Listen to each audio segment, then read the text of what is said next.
दोस्तों, शुक्र ग्रह एक बहुत ही बेजान, गर्म और जलता हुआ नरक के जैसा ग्रह है। एक समय कभी पृथ्वी और शुक्र दोनों ही मिलते जुलते ग्रह थे, लेकिन आज दोनों के हालात बिल्कुल उल्टे हो गए हैं।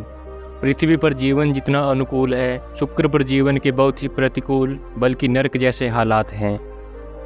लेकिन शुक्र ग्रह की कुछ विशेषताएं इस ग्रह को खास तौर से अलग बना देती है।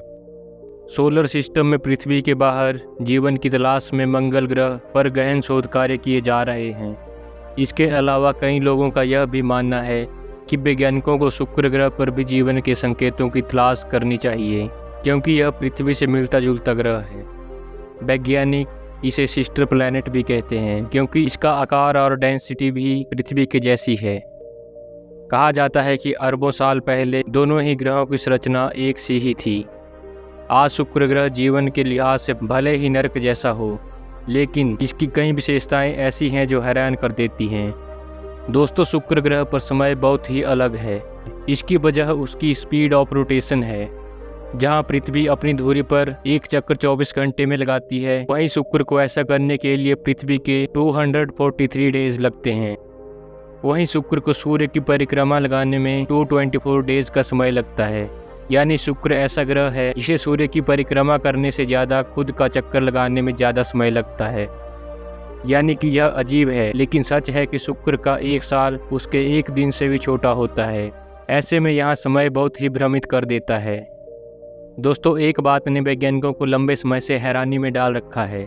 सोलर सिस्टम के ग्रह, यहाँ तक कि क्षुद्र ग्रह भी क्लॉकवाइज दिशा में घूमते हैं। जैसे पृथ्वी पर सूर्योदय पूर्व में होता है और सूर्यास्त पश्चिम में, लेकिन शुक्र ग्रह की घूर्णन की गति उल्टी है। वहाँ सूर्योदय पश्चिम से होता है और सूर्यास्त पूर्व की दिशा में होता है। बहुत कम लोग जानते हैं कि अगर शुक्र ग्रह को माइक्रोस्कोप से देखा जाए तो वह बहुत ही सुंदर दिखाई देता है। यहाँ तक कि वह सौर मंडल के सभी ग्रहों की तुलना में सबसे खूबसूरत दिखाई देता है। वैसे भी बिना टेलीस्कोप के शुक्र पृथ्वी से एक चमकीला पिंड के जैसा दिखाई देता है। इसी वजह से रोमन मिथक कथाओं में शुक्र ग्रह को पृथ्वी की बहन यानी वीनस नाम दिया गया था, जो सौंदर्य और प्रेम की देवी मान जाती थी। शुक्र ग्रह पर वायुमंडल स्थिर नहीं है। वहाँ पर बहुत ही तेज गति से हवाएं चलती है, जिसमें बादल भी तेजी से उड़ते हैं। यहाँ हवा की रफ्तार 724 किलोमीटर प्रति घंटा की दर से चलती है। ये गति पृथ्वी के सभी तूफानों में बहुत तेज है।